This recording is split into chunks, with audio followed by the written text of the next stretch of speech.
자, 이런 상황에서, 안보 문제에도 또 하나의 진전이 확 왔습니다. 대북 확성기 방송을 중단을 했더니, 북한 쪽에서도, 북한 쪽에서도 이제 우리 쪽으로 보내는 대남 방송이 있었거든요. 지지직 하는 이 소음만 내보냈었다고 하는데, 그게 그쳤다고 합니다. 관련된 기사 보겠습니다. 네. 자, 윤석열이 지난해 6월 대북 확성기 방송을 6년 만에 재개를 하지 않았습니까? 그래서 이 부분과 관련해가지고 저희가 계속해서 이제 비판을 했었는데, 이재명 대통령이 이제 대선 과정에서 확성기 방송 중단을 약속을 하셨고, 취임 일주일 만에 실질적으로 이걸 실천을 했습니다. 그래서 한반도 평화를 위한 대국민 공약을 이행하는 차원에서 확성기 방송이 장부 지시에 따라 중지됐다. 예, 이거는 대통령의 의중이었다라고 이야기를 할 수가 있겠죠. 그리고 보면 예전에 이게 언제입니까? 10월 31일 작년이죠. 국감에서 이 접경 지역 주민이 와가지고 맞아요. 이렇게 무릎 너무 꿇고 제발 고통스러워하셨어요. 그만해달라고 했거든요. 근데 이 윤석열 정부는 국민이 뭐 괴롭든 말든 소용이 없어. 그냥 상관이 없어. 아니, 집 앞대로 하는 거야. 지들이야 용산에 처박혀 있으니까 접경 지역에서 저들이 무슨 스피커로 뭘 틀고 있는지를 모르니까 당하는 입장하고 다른 거지. 24시간 내내 찌직찌직 하는 소리가, 계속 해갖고 들린다고 생각해봐. 40데시벨, 50데시벨로. 이게 사람들이 일단 되게 고통스럽지만 식물 생장이라든지 동물들한테도 엄청나게 악영향을 끼치는 거거든요. 왜 평소 한마을에 문재인 대통령 앞에서 극우 유튜버들이 그 난리 쳐댈 때 거기 젖소들 다 뺏어오고, 막 그다음에 사산하고 그랬었잖아요, 그때. 농작물들이 안 자라서 그 평강마을 주민들이 제발 좀 멈춰달라고 했잖아요. 그러니까 그 정도로 사람이 고통스러울 정도면은 동식물도 사실 마찬가지인데 여기 지역 주민들이 제가 윤석열 정부나 이 보수 정권의 특징이 뭔지 아세요? 국민들이 울고불고 무릎 꿇고 해도 1도 눈 하나 깜짝하지 않는다는 거예요. 왜 안 하냐? 이번 대선에서도 접경 지역은 김문수가 이겼어요.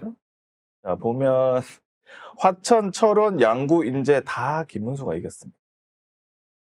근데 아직까지 개몽이 덜 된 걸 어떡하겠습니까, 이제. 아니 근데 이 정도면 안 찍어야 되지 않나? 그 얘기는 이제 그만하고요. 어찌됐거나 이런 실효성 있는 정책들을 통해가지고 서로 이제 일종의 무언의 합의에 도달한 거 아니겠습니까? 뭐 우리가 저쪽에 뭘 요구하고 끄는 것도 아니고, 예고하고 끄는 것도 아니고, 이재명 대통령이 끊고 나니까 저쪽도 바로 중단을 해준다는 얘기는 그쵸. 호응한다는 얘기거든요. 당연하죠. 이렇게 하나하나씩 풀어나가면서 뭔가, 남북 간의 대화의 물꼬를 열어가면 되는 겁니다. 하나씩 할 수 있습니다. 그런 부분이 있기 때문에 지금은 내치에 이게 바빠가지고 최소한 당장에 뭘 할 수 있는 입장은 아니겠습니다만, 중요한 건 우리가 이런 변화를 만들어 가고 최소한 도발만 하지 않아도 북한 정권을 자극하거나 도발만 하지 않아도 최소한 국지전이나 전쟁의 위협은 없을 것이라는 얘기예요. 근데 이놈들은 일부러 이러한 자극을 해가지고 일종의 국지전을 준비를 하고 있었다라고 하는 이러한 자료들이 추가로 공개가 됐습니다. 뉴스타파에서 나온 내용이긴 한데요. 요 7번이죠. 요거 시나리오 내용 한번 정리를 해보겠습니다. 네. 뉴스타파가 내란 수사 기록과 군 간부들의 검찰 진술을 통해 윤석열 정부가 국지전을 유도해서 계엄 명분을 확보하려 했던 정황을 확인을 했다고 합니다. 이 시나리오가 뭐냐면 오물풍선이 날아오면 여기에 대해서 경고 사격을 하고, 그러니까 일부러 이제 과하게 반응을 하는 거죠. 그래서 북한이 역공을 하면은 국지전으로 가는, 그래서 이 국지전 때문에라도 계엄을 선포하는 이 시나리오를 짰다고 하는데요. 지난해 12월 29일 방첩사가 북한 오물 풍선에 대한 3단계 군사 대응 지침을 작성해서 전파를 했었다고 합니다.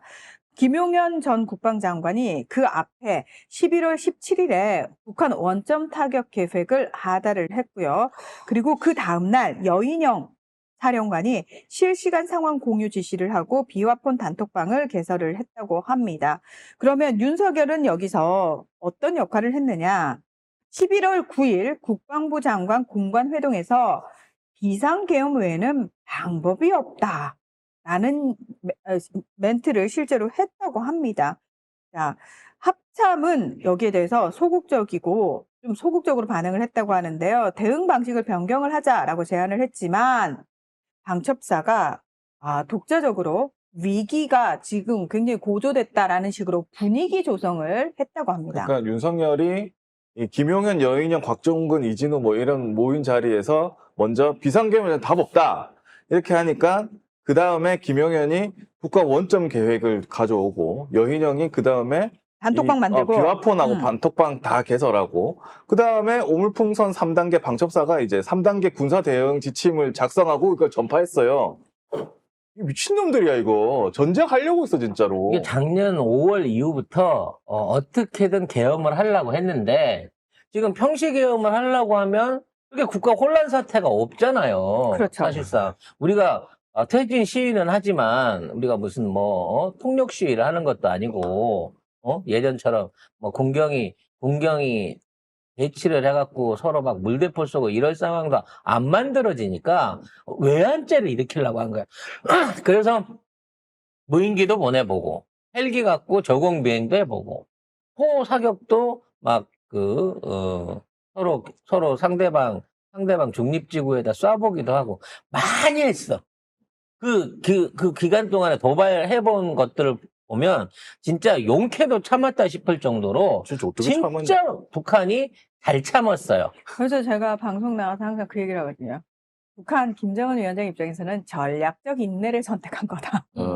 전략적 인내다. 그래서 지금 있는 상황에서 이제 그러니까 마지막으로 안 되다 보니까 원점 타격까지 나온 거예요. 근데 이 새끼들이 이게 얼마나 약은 놈들이냐면 이게 이제 군사 작전을 변경을 해요. 이게 무슨 얘기냐면 문재인 정부 때만 하더라도 예를 들어 우리나라의 실제적인 영토라든지 군인들이 피격을 당했을 때는 그 상응하는 거 이상으로 무제한 보복을 한다라고 하는 게 작전 내규에 있었어요. 근데 이거를 북한을 응징하겠다는 놈들이 어떻게 바꿨냐면 강한 만큼 그만큼만 보복을 한다. 요런 식으로 바꾼 거야, 내규를. 우리 쪽에서 먼저. 그 얘기는 뭐냐면, 야, 만일에 우리가 원점 타결하고 니들이 우리한테 또 보복 공격을 하잖아? 그럼 우리도 딱 그만큼만 더 공격을 할 거야. 그러니까 전면전은 하지 말자. 만일에 벌어진다고 하더라도 수동적인 거야. 물론 저쪽이 전면전으로 나오면 우리도 전면전을 맞서겠지만 니들이 예를 들어 무슨 군단위 하나를 한다든지 군부대 하나를 한다고 하면 우리도 그 정도에 상응하는 만큼만 보복할 거야. 작전 계획을 이렇게 바꾼 거예요. 그럼 그 얘기는 뭐냐? 야, 북한 혹시나 우리가 쏴서 기분 나쁘더라도 전쟁하자는 의미 아니니까 니들이 그만큼 또 보복하면 우리가 맞아줄게. 이따위 군사 전술을 세운 놈들이라고. 이게 전면 전쟁은 지들도 하기 싫었어. 이런 양아치 같은 짓거리를 하면서 원점 타격을 해갖고 거기에 대한 피해를 받게끔 문제를 만들려고 했으면 원점 타격이라고 하는 거는 날라온 데다 쏘는 거고요. 그러면 그 쏜 데다가 다시 쏘는 게 보복이거든요. 쉽게 말해서 지금 특정 지명은 얘기 안 하겠습니다. A하고 B하고 이렇게 포격전을 하고 있는데 갑자기 C한테 이걸 쏘는 이거는 원점 타격 내지는 보복 타격이 아니라는 거지. 쐈던 데만 그대로 다시 역공으로 공격하는 상황을 만들어내기 위해서 했다고 치면 어떤 지역에서 포를 쏘려고 했을 거냐는 거야. 왜냐면 그 지역은 어차피 먼저 쏘는 순간 북한이 보복 공격을 받을 게 뻔한 지역이니까. 아마 그 지역에 있는 주민을 희생시켜서라도 국지전을 준비를 했다라고 하는 이런 시나리오가 사실은 진짜 이게 이루어졌으면 제가 보기에 웬만한 군 단위에 있는 그 인구들 아마 수천 명이 피해를 봐도 좋다라고 작전을 상정했을 거예요. 그래서 나는 영연백이 왠지 그 용도로 해갖고 10,000개 이상 주문이 되지 않았나라는 생각도 해보게 됩니다. 그렇죠. 아무튼 사형이야, 사형. 끔찍한 놈들이고요. 진짜 이런 놈들이 일을 저질렀으면 우리 진짜 우리 전방 지역에 있는 국민들 중에 몇 분은 돌아가셨을 거예요. 좀 많이 돌아가셨을 거예요. 근데 그런 분들이 여전히 찍기는 이찍을 하고 계신 거죠. 아유, 에이.